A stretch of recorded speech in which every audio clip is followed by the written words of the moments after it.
You're locked in to the hottest station on the planet. Resistance is futile. The revolution has begun.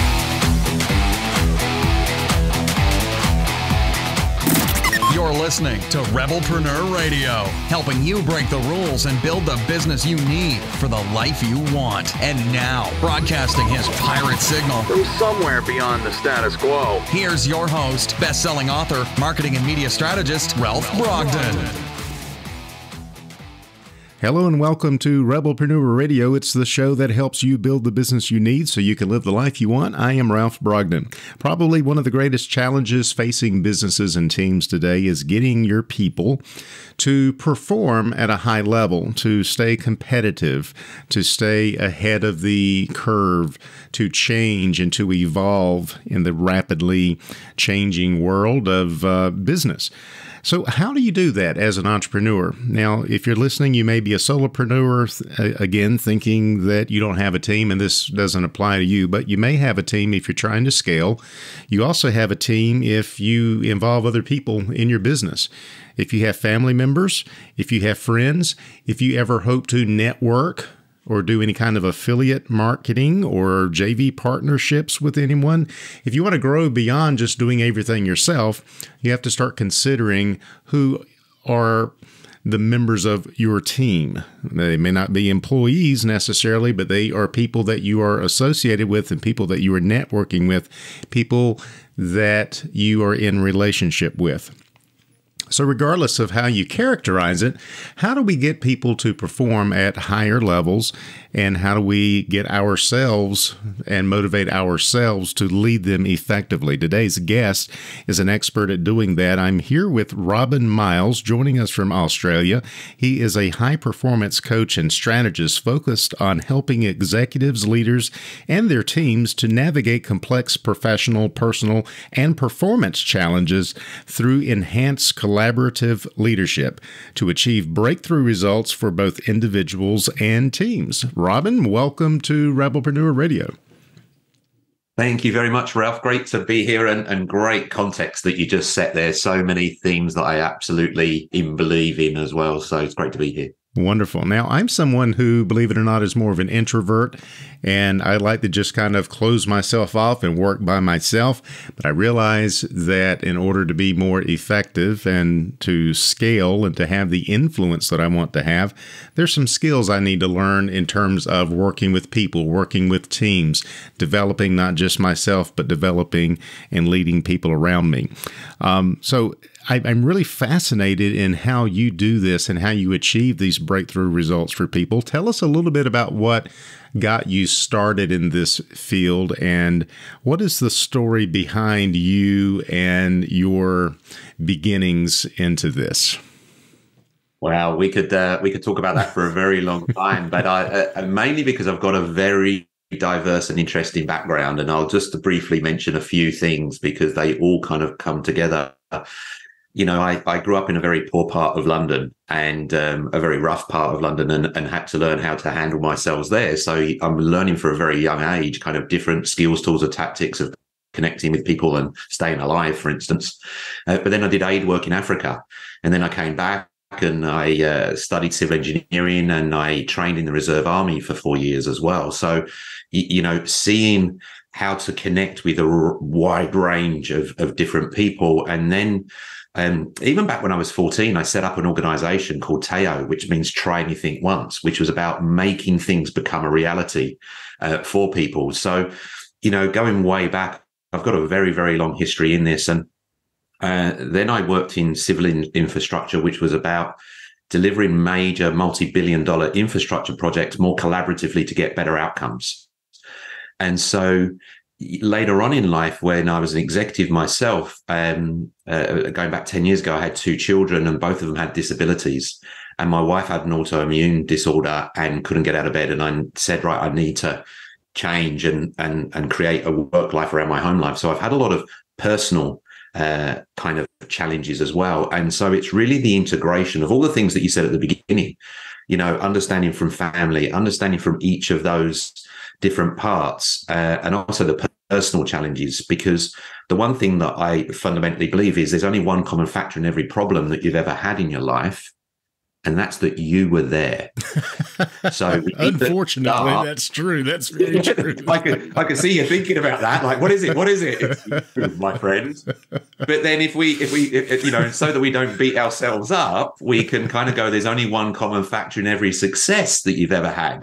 And that's that you were there. Perfect. Now, if you're I love that. Yeah, that's a wonderful juxtaposition.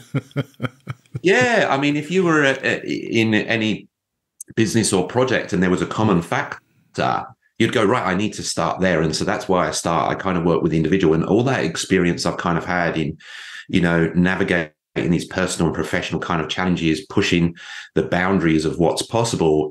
All of those skills, tools, or tactics I've learned, that's what I coach, train, and advise kind of in. Which is really nice to help people and kind of achieve what they want. Wonderful.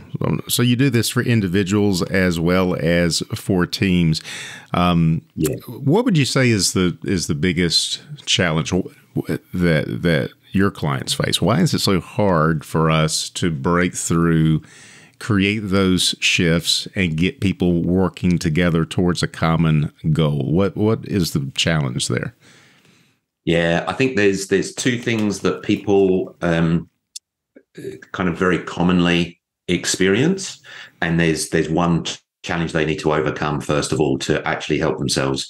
And the first two things that they experience is normally they're feeling a sense of being stuck. And from that sense of being a bit stuck, they're feeling a sense of frustration.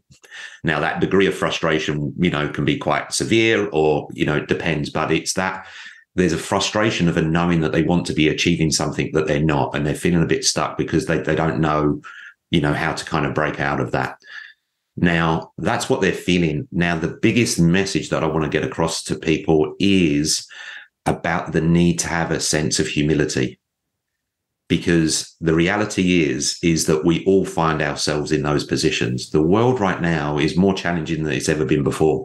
And we actually just need to be a little bit easier on ourselves. And I think that professionals like myself on Instagram, on social media, are all saying how easy it is, and you just need to follow my 5-step rule and everything else like that.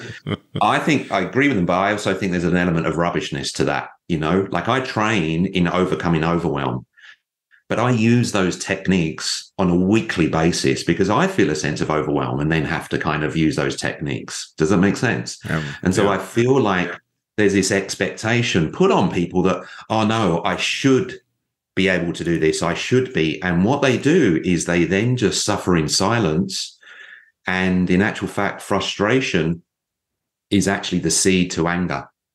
And then when we get angry, then there's, negative consequences in our professional and personal life, and that's not good for anyone. And that's kind of what, impacts the mental health epidemic that we have. So actually having that sense of humility is absolutely key to going, yeah, I am a bit stuck right now. And as soon as you have that acceptance, and I say this, that the speed to acceptance is directly related to the speed of change that you will see in your life. Because I also say, how long does it to change a flat tire on a car? Some people say 20, 30 minutes, whatever. And I say it's directly related to the speed of which you acknowledge the tire's flat to start with. And are you driving around in this car in denial that you've got a flat tire and there's more and more damage happening to the vehicle and everyone else? Does that make sense? You know what? The funny thing is my son-in-law just experienced that yesterday. He dropped my granddaughter off. He went to work. And he came back like a minute later. So what's going on? He had run over a spark plug in the street, and it impaled his tire. And as soon as we pulled it out, all the air went out. But he heard that thing bang, bang, bang, bang as he's driving down the road. Yeah. And he's like, well, okay, I got a flat tire. I got to deal with it. And that's what he did. So that's a great analogy that we can live in denial that you've got a tire that's going to go flat. And if you don't stop and take care of it, and that could be indicative of overwhelm, the frustration, the anger, the sense that I'm stuck and I don't know what to do. These are all warning signs. And to your point, the faster we are humble and we recognize that, the faster we can deal with it and we can grow through it and we can embrace the change. You also made a good point about social media. because all of this is marketing. You want to portray that you have the secret to making lots of money without a lot of work, without a lot of effort. And if you buy into that as the consumer, you start thinking, wow, this should be easier. I'm having a hard time in my business, a hard time managing priorities, a hard time getting clients. I must be doing something wrong because everyone else seems to be having an easy time of it. And what I think I hear you saying is no one's having an easy time, and you've just bought into this unreal expectation foisted upon us by marketers that everything should be smooth sailing, 5 simple steps to scale your business to 7 figures in 7 days. And that's just not reality. Yeah.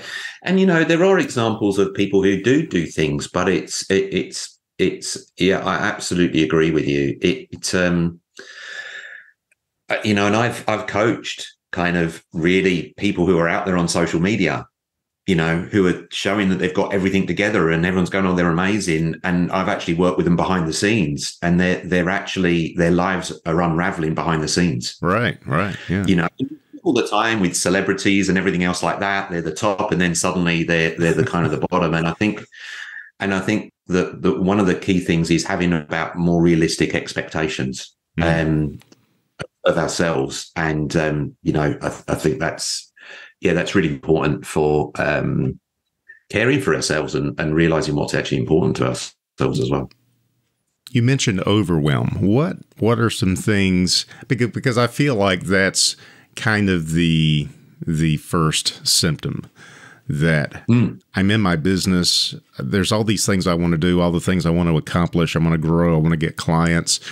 I want to make money. I want to make a difference. But when I sit down at my desk and try to figure out what's the next step, there's so many possibilities to choose from, especially as entrepreneurs. There's a tendency to be overwhelmed by the tyranny of the urgent as opposed to the important but not urgent things. And so we get stuck in the quadrant 1 that Stephen Covey talks about instead of the quadrant 2, where we are working on things that are really going to make a difference. So what are some ways that people can deal with that overwhelm as a first step towards getting out of that feeling of frustration that they're stuck and don't know how to move forward? Yeah, it's a great question. And for me, there's 3 stages of overwhelm. And there's a couple of tips that solve all 3. So it's just like when do you actually hear the message that is being sent to you through your feelings that you are in overwhelm? Because the first thing to do is you need to acknowledge that you are overwhelmed before you can solve the problem, a bit like the car. So the first stage of, and how do we pick it quicker? Well, we need to understand it. And this is a framework that you can use to understand overwhelm better. So the first stage of overwhelm is, oh my, look at all those tasks that need to be done. Okay. So if you ever feel that, you are in the first stage of overwhelm. Now, if you don't do the tips that I'm going to give you, you will then go into the second stage of overwhelm, which is, oh my God, I have to do all of this. I have to. Right now, you can just sense and feel like that kind of person has got their head down, just not seeing, the stars for what's in front of them. And, you might even self-identify, oh yeah, I can see where this has happened to me. And then there's a third stage of overwhelm where you're like, no, I have to. And you're running around trying to do everything. And then you suddenly wake up and go, oh my God, I can't do this anymore. And you literally fall over. Now, if you say that you can't, then you can't, but you can. If you want to say you can, then you can. So it's not actually true that you can't do this anymore. But what you can't do is live in that state of overwhelm without taking the steps that I'm going to suggest. So the first step to do, and it's a simple acronym called STOP, which the S means stop. The T means take a breath. The O means observe what's really going on here. And then the P is plan and proceed mindfully. That's it. And if you just do, so in that first stage of overwhelm, you're like, oh my God, look at all these things that need to be done. Right, look, let me stop. Take a breath. Right, observe. Right, let me list them all out. What actually are they? Right, what's actually most critical for me to do? What is it that someone else can do? That can be deferred to next week? And it's the 4 Ds. What do I need to do?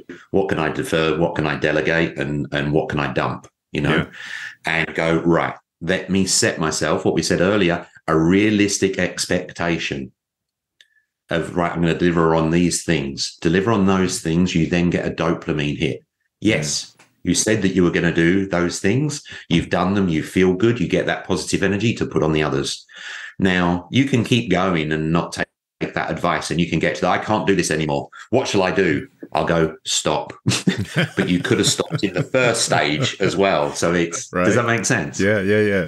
That's really good. Yeah, I came through a similar experience recently, maybe because of the holiday here in the U.S. It was Thanksgiving.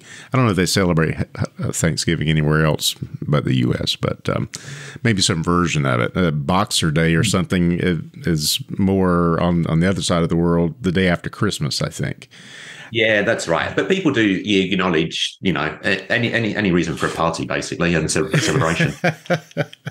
So sometimes, especially this time of the year, you've got Thanksgiving, Christmas, New Year's. You've always got the birthdays, the anniversaries. You have things that come up, and it gets you off schedule, and you let things go. And then you come back a few days later, and you look at your to-do list, or you look at your Trello board, in my case, and you see all these things that need attending to. And you're exactly right. Stop.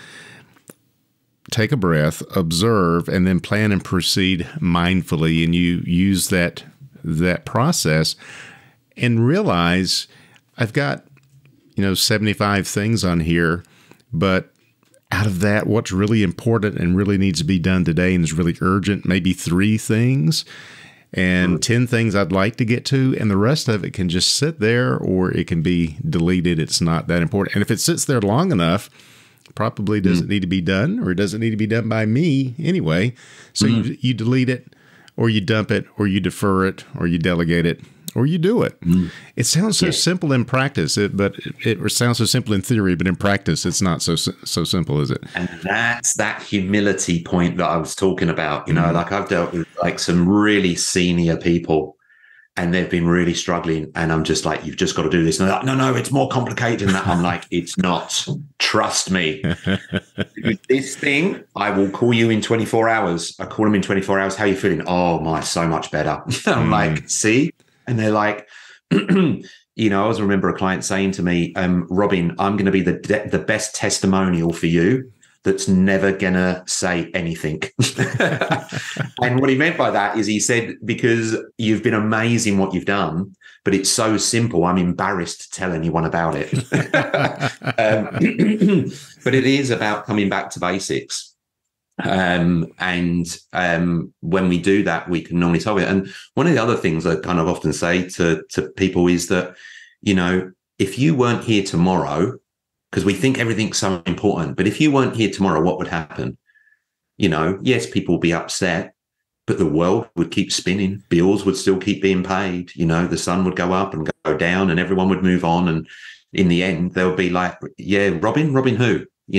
Like, and that's the reality of it. We have an over sense of our importance, but then we attach to some of those tasks to make it important. And we need to kind of sit back and go, like you say, is that really important? This is where we sometimes miss out. We're prioritizing the wrong things. And I remember being at my desk working from home because it was all about connecting with my family and supporting my family. I remember my son coming up to me wanting something, and I said, oh, look, I'm working now. And I stopped in that moment and I went, you idiot. What are you doing? You did this and made this change of transition to give the support. And now you're saying, no, I haven't got time for you. And I just went, no, William, I will kind of do whatever you want. And he just wanted to show me something for 5 minutes. That's all it was. And then I came back and I just felt so much better, because it's those moments that we sometimes miss. Yeah. And that's when, in the moment of truth, when you have really settled within yourself what your principles are, what your values are, remember why you're here, it's easy in your case then to take some time out to be with your son. In my case, to play with my granddaughter for a few minutes. She likes to sit in my lap and tap on the keyboard like she's doing something. She's not even 2 years old yet, but she sees me doing it and she wants to do it. So I switch it off. It's a wireless keyboard. So I switched it off so she doesn't blow the world up or anything, but she thinks she's doing something, and then she goes and plays with her blocks, and I go back to work. So we have all these opportunities in front of us, and we'll just be mindful of those opportunities and don't let the stress and the overwhelm get to us. You work with individuals. Does this work as in the same way with teams? Is it just as powerful there? Yeah, and I think there's two elements to it. So, I mean, we concentrate a bit more on that, overwhelm and kind of getting unblocked. But the other, the main thing is then about taking the level of performance to the next level, and it's about helping people actually materialize their unrealized potential, and that's both within individuals and teams. Because as soon as we get kind of unstuck, then we get to the point of going, okay, and I consider people as like Swiss cheese, the cheese with the big holes through it. So we're a block of cheese, but we've got these holes through us. Now we don't know what those holes are. And some of those holes are just skills, tools, and tactics. So for instance, for individuals and teams, we might want to lift our level of executive presence and impact. But we kind of go, oh, look, that's a bit of a gap for me. But, that can't be trained. Well, it can be trained. There's things that you can learn to understand to do that. There's skills that you can learn around influence mastery. For some people, those holes that they have and gaps can be around how to effectively delegate, how to coach people, how to give effective feedback, how to have difficult conversations. There's a whole range of kind of subjects in that influence and impact. And so in working with teams, it's like, first of all, he's got getting them together and getting the dynamics of the team to be working together so they can improve their emotional intelligence to understand different personalities and how to work better with them, and then also give them the skills to take everything to the next level. And then that's done with individuals and teams as such. Powerful. I was reading something from David Allen, the Getting Things Done guy. So I've taken his system. I've used it for 20 years, and I've tweaked it to fit my needs. But I went back and was reading some of his material the other day, and he mentioned, because I'm a top-down person, I'm a strategist, so I like to begin with the end in mind, figure your purpose, and then work through your strategy and then your projects and then your next actions. He makes a good point that if the things on your desktop or in your to-do list are so out of order and so cluttered and you feel so overwhelmed, it makes sense to go from the bottom and work your way up, because if you're in chaos, you really can't get the clarity of the strategy and the purpose and the skills. And you have these blind spots that prevent you from doing work at that higher level. So that's a real useful thing to keep in mind. It may not be a real complicated skill that you're lacking. It may be something very simple that you can get some training, get some help with, get some feedback on, get some mentoring on. And just that tiny little distinction can really create those breakthrough moments for people. And there's that story about and I'll paraphrase it, the nail that lost the war. Or have you heard of this? No. So it was the nail in the shoe of the horse that was, not right, that came out. And so the shoe of the horse came off, that impacted the horse, and I think like the general was on top of the horse, and then that fell over. And then as a consequence of that, the army didn't know what to do, and then they all got killed. And because of that battle that got lost, the war got lost, and the civilization of that country. And it was all because of the nail, And so, like picking up on what you said there, sometimes it is more often than not, when I work with organizations that might have like a major problem, like GFC hits or whatever, what do most organizations do? They all go back to basics. They go, right, let's stop a lot of the big kind of strategy stuff. Let's come back. Who are we? What are we about? what's the things that are absolutely must do. Let's get everyone focused on the top critical things. And those organizations that do that, sure enough, they navigate through, and then they can then kind of grow from there. So there is really something about coming back to basics that I feel is quite powerful. Absolutely. Wonderful. Robin, tell us a little bit about what you're working on right now that's got you really excited. Yeah, well, I think next year I'm super excited about. We're bringing together a whole range of things. So I've got my book, The Executive Edge. We've got a free 5-day Kickstarter series. We've got a series of free webinars that are coming up next year as well. I love giving out free content to kind of help people, because general advice is good, and I love doing that. So there's a whole series of things next year kind of coming up. And if people are interested, they can just visit my website, which is inspiremeconsulting.com.au, and you can download the book and the free, Kickstarter series for there, and be notified of when we're doing the free webinars, etc. And I love to hear people's feedback on things too. Awesome. So the website is inspiremeconsulting.com.au, and we will have that link on the Rebelpreneur website as well. Robin, any final thoughts or words of wisdom you'd like to leave with our listeners? Oh, so many. I think that thing of, feeling a little bit stuck is inevitable, and we're all there, but staying stuck is a choice, because there's always something that you can do. And if you say there isn't, I'm totally stuck, then reach out to me. I will pick up the phone and we can talk it through, and I can help you with what the next steps are. And so there's always someone there to support. Robin Miles is a high-performance coach and strategist focused on helping executives, leaders, and their teams to navigate complex professional, personal, and performance challenges through enhanced collaborative leadership to achieve breakthrough results for both individuals and teams.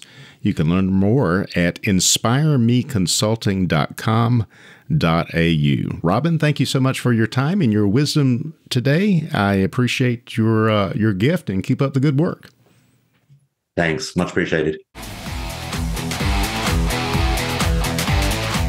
You've been listening to Rebelpreneur Radio with Ralph Brogden. Download the show notes and much more at rebelpreneur.com.